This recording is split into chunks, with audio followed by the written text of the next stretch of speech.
आज महात्मा गांधी हायस्कूल पारगाव एखाद्या तेजस्वी चित्रपटासारखे उजळून निघाले आहे. कारण आजचा दिवस फक्त कार्यक्रमाचा नव्हे, विद्यार्थ्यांच्या स्वप्नांचा महोत्सव आहे. आज इथे भरलेला बाळ मेळावा फक्त खेळायचा नव्हता, तो बालपणाचा उत्साह होता.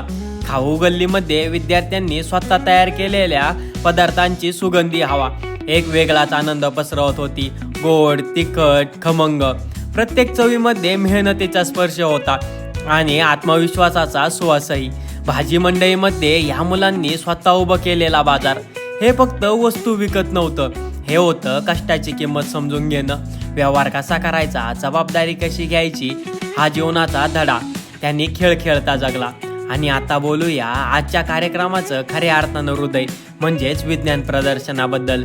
या छोट्या वैज्ञानिकांनी तयार केलेले मॉडेल्स जणू भविष्यातील भारताची झलकच दाखवत होते. कुठे ऊर्जा बनवण्याचं मॉडेल, तर कुठे वाघाला घाबरवण्यासाठी बनवलेली यंत्रणा, तर कुठे छोटासा रोबोटही.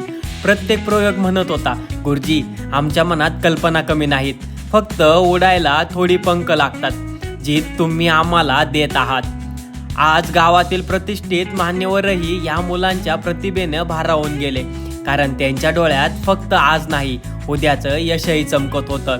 आणि शेवटी या विद्यार्थ्यांनी घडवलेल्या कार्यक्रमाकडे पाहून एकच गोष्ट मनात येते, या छोट्या हातात निर्मितीची शक्ती आहे, या चमकत्या डोळ्यात भविष्याचं तेज आहे आणि या शाळेच्या अंगणात भारताचा उद्या आहे.